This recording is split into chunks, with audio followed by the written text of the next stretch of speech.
那你考虑过我的感受吗？你知道别人是怎么想的吗？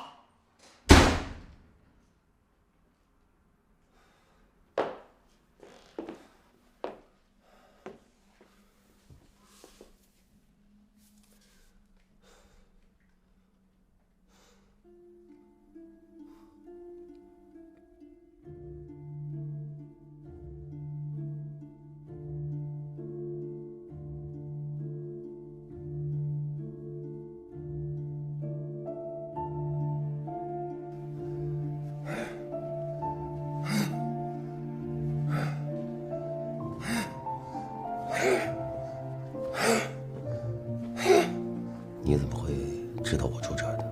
因为你是我爸爸。你的女儿给我留下很深刻的印象。我还真没听说过爸爸和女儿睡一张床的。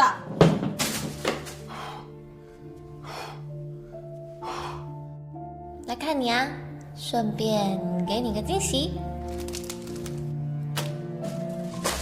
哎，这个好吃，这个。艾宝说她想吃水果。我怕，可是我还想吃鸡翅哎。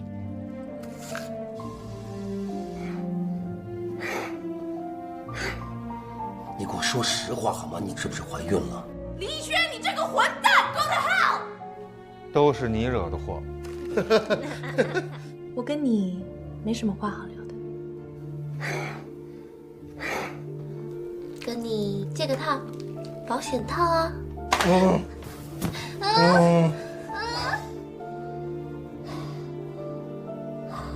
喜欢演戏是吧？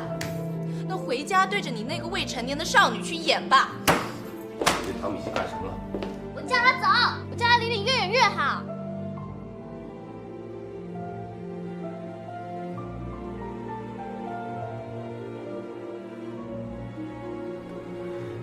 我觉得我跟爱宝不能再这样继续下去了，我必须要打碎他，我必须要尽快的结束这段相互折磨、相互伤害的危险关系。